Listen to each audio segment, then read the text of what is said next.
परम पूज्य गुरुदेव जी, पूजनीय संत समाज, धर्म प्रेमी सज्जनों, माताओं बहनों, प्यारे बच्चों, श्री साहब जी की आज्ञा हुई है। आज्ञा पालनार्थ कुछ देर कुछ बातें प्रस्तुत है। मैं एक उदाहरण से अपनी बात रखता हूँ।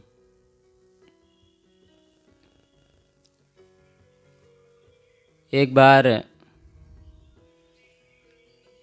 एक संत रास्ते में कहीं जा रहे थे, तो संतों के पास तो घड़ी होता नहीं,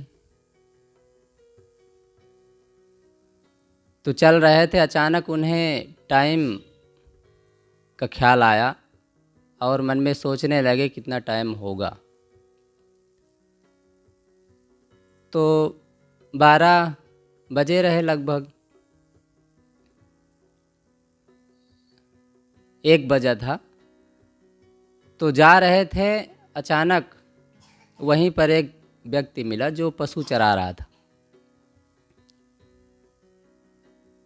उससे पूछ पड़े, बाबू टाइम कितना हुआ? वो हाथ में लिया था डंडा, एक डंडा जोर से मारा। संत गंभीर हो गए और फिर नाचने लगे। खुशी से मुस्कुरा करके नाचने लगे, झूम झूम करके। हे प्रभु, आपको बहुत बहुत धन्यवाद, आपको बहुत बहुत धन्यवाद। कई लोग और आ गए, देख लिए थे डंडा मारते हुए। कहें, बाबा जी आप पागल हो गए? लोग बोले कि आप पागल हो गए, ये आपको एक डंडा मारा, आप इसको कुछ बोले बिना नाचने लगे, इसका क्या मतलब होता है? तब उन्होंने कहा, संत ने कहा, मैं प्रभु को, भगवान को धन्यवाद देता हूँ। अपने प्रारब्ध कर्म रूपी भगवान को धन्यवाद देता हूँ। कहाँ इसमें धन्यवाद देने की क्या बात है? संत लोग गुस्सा करके श्राप देते हैं, आप धन्यवाद देते हैं, आशीर्वाद देते हैं, इसका मतलब? कहे, मैं धन्यवाद इसलिए देता हूँ कि हे भगवान, हे प्रभु, हे कर्म विधाता, आपकी कृपा से मैं बच गया। कैसे बच गया? अगर 1 घंटे इससे पहले पूछता तो शायद ये 12 डंडे मार करके तब बताता। तो अभी तो एक ही डंडा में काम चल गया। क्योंकि 1 बजा था, एक डंडा मार करके उन्होंने 1 बताया कि बाबा जी 1 बज गए। यह है सकारात्मक सोच और सहनशीलता। सहनशीलता के बिना हम दुखी हैं। किसी संत ने कहा, दुष्ट संग मत देहु विधाता, याते भलो नरक को बासा। नरक में बास हो जाए, गरीबी में जीवन जी लें, झोपड़ी में जीवन जी लें, जैसा तैसा जीवन जिया जा सकता है, लेकिन दुष्ट की संगत ना मिले।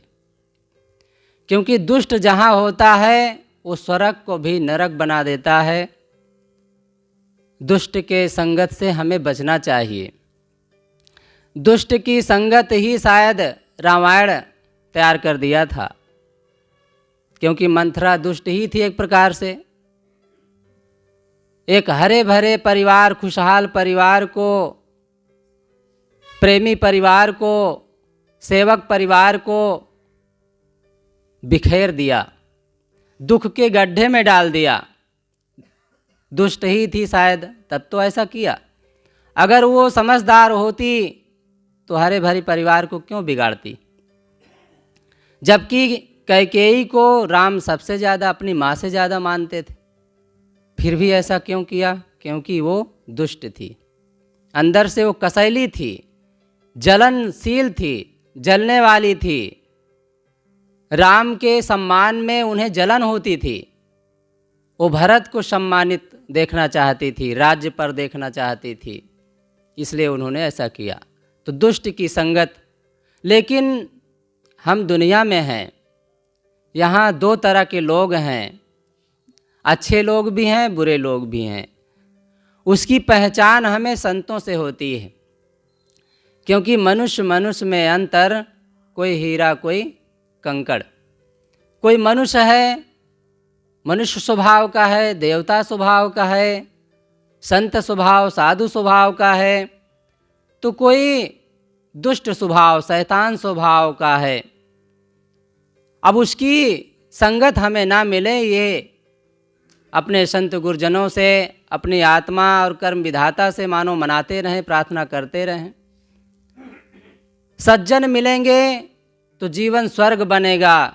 अच्छी संगत में हम रहेंगे तो जीवन में कभी दुख का मार्ग नहीं मिलेगा, क्योंकि जब अच्छे लोग मिलते हैं तो मार्ग हमें सही मिलता है। बुरे लोग मिल जाते हैं तो कई बार जाना कहीं होता है और पहुंच कहीं जाते हैं, क्योंकि वो दुष्ट था, हमें गलत मार्ग बता देता है। तो हमें सहनशीलता की ज़रूरत होती है। सहनशीलता जब होती है तो हम अपने अंदर प्रेम पैदा हो जाता है।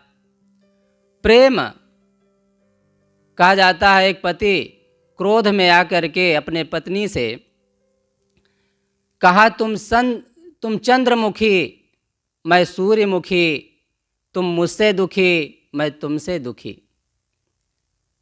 तुम चंद्रमुखी, मैं सूर्यमुखी, तुम मुझसे दुखी, मैं तुझसे दुखी। आओ इस छत से कूद चलते हैं, इससे तुम भी सुखी, मैं भी सुखी। क्योंकि जहाँ दुष्ट की संगत होती है, छत से कूदने की भाव ही पैदा होता है, अलगाव ही पैदा होता है, दूरियां ही बढ़ती है। और सबसे बड़ा दुष्ट अगर दुनिया में कोई है, हमें सताने वाला, गलत दिशा देने वाला, लड़ाने वाला, विरोध पैदा करने वाला, तो शायद हमारा मन ही है।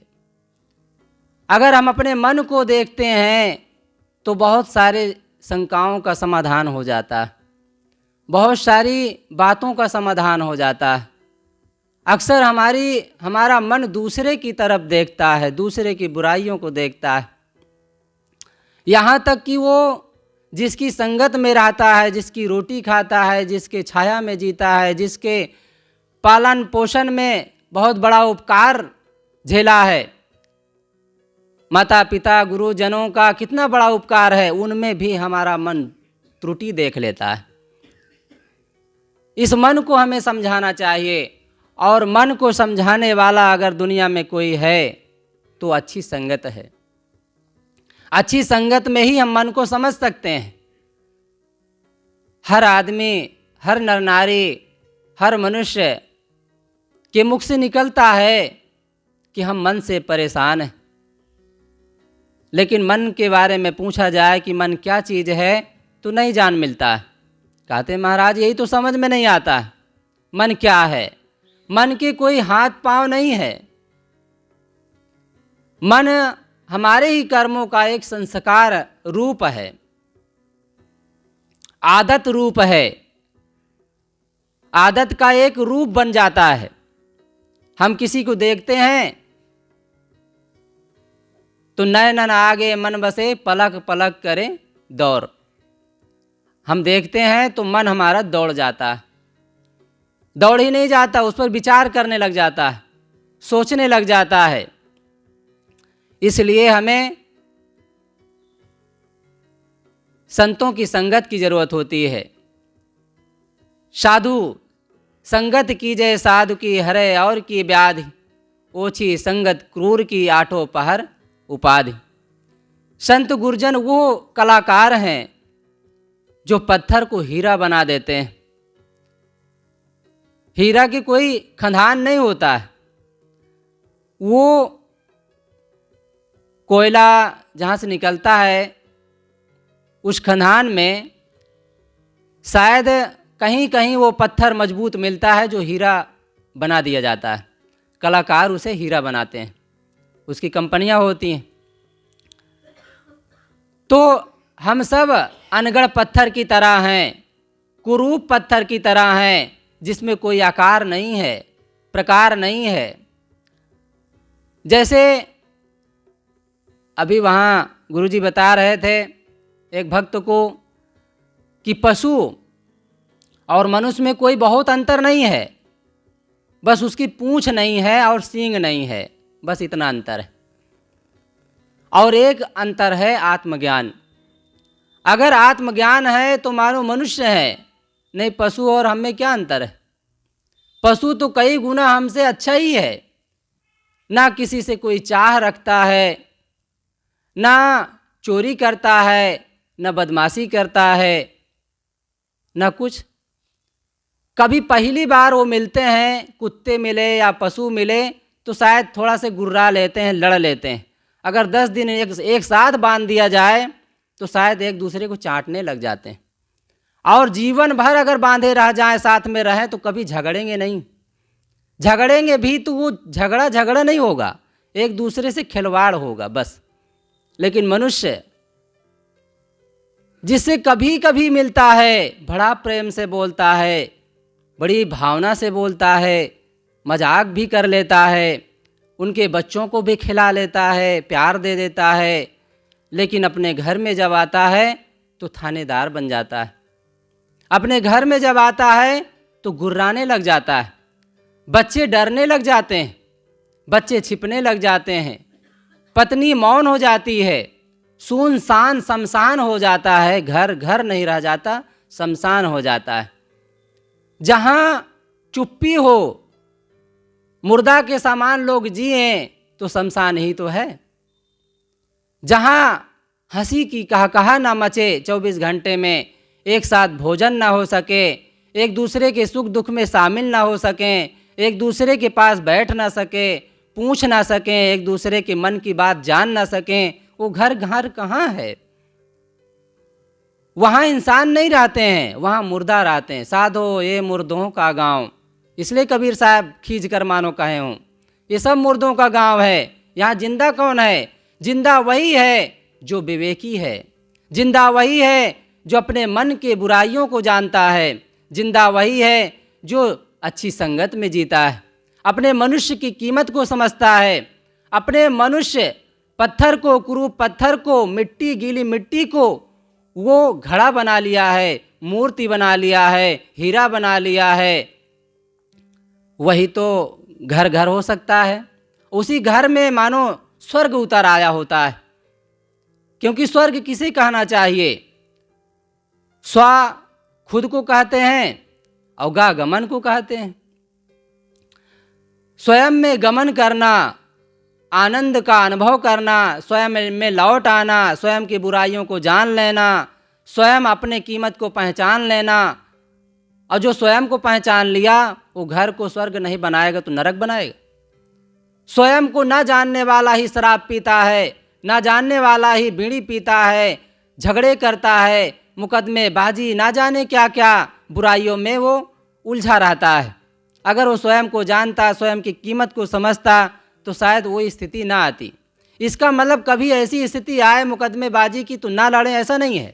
यहाँ विरोध नहीं है, लेकिन ज़्यादातर किसी का नशा हो जाता है।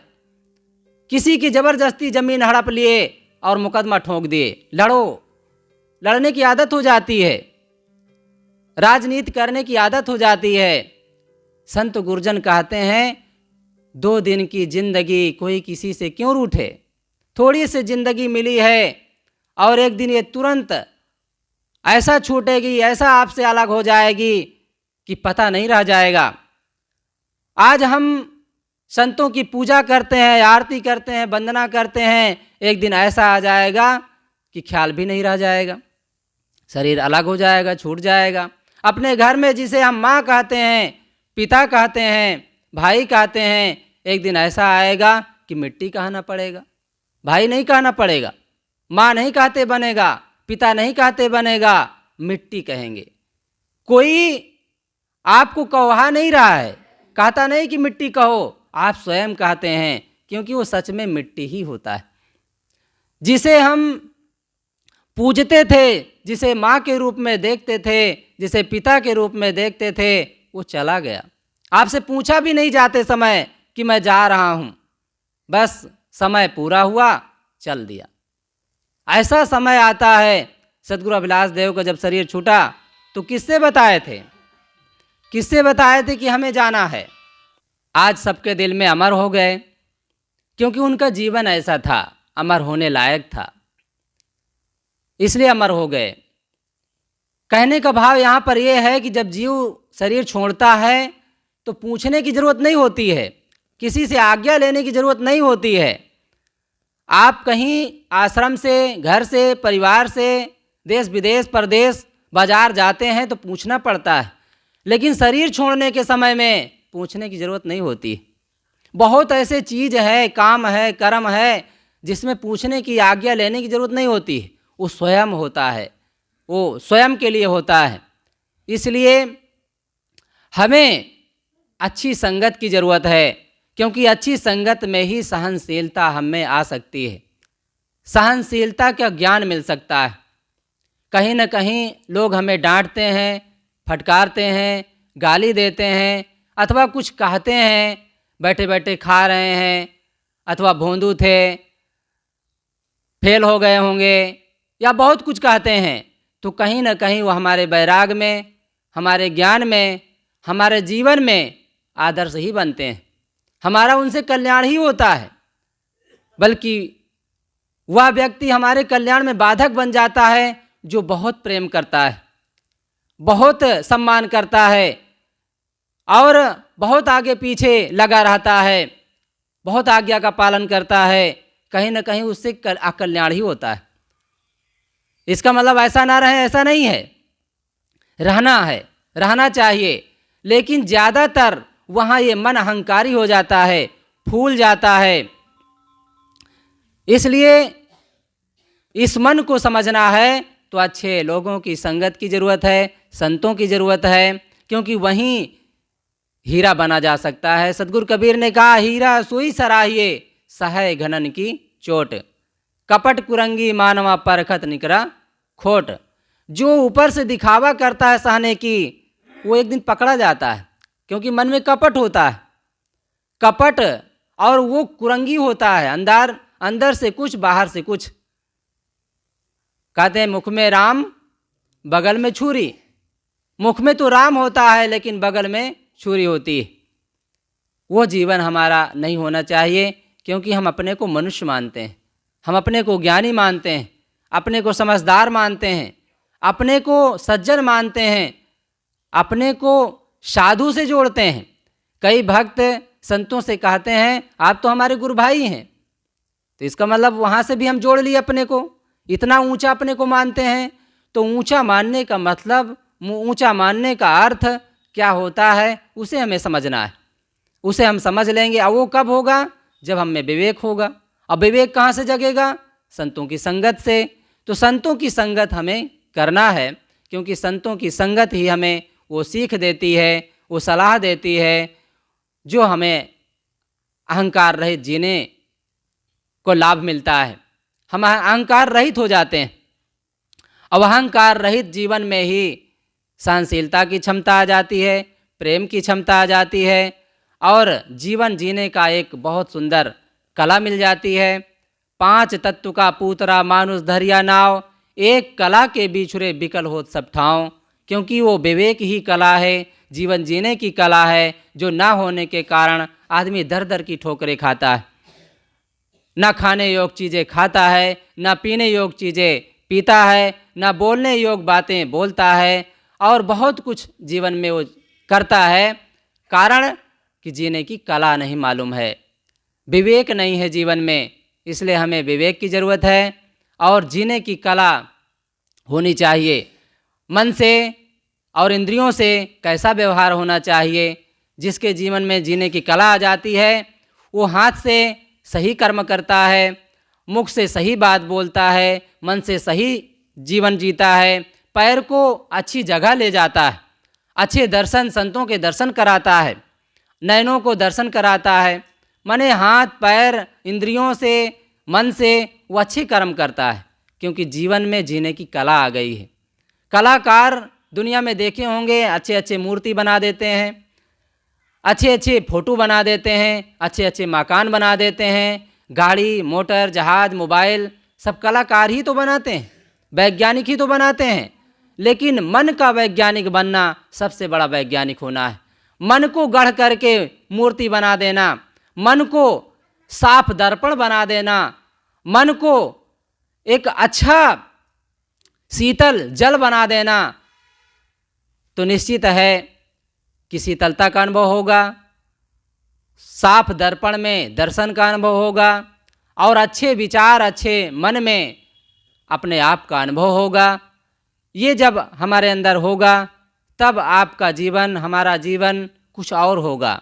अंदर से वो खुशी मिलेगी, वो शांति मिलेगी जो 50 साल 70 साल मूर्ति की पूजा में नहीं मिला, अगरबत्ती सुलगाने में नहीं मिला, तपस्या करने में 9 दिन उपवास करने में और सैकड़ों 50 वर्ष बीत गए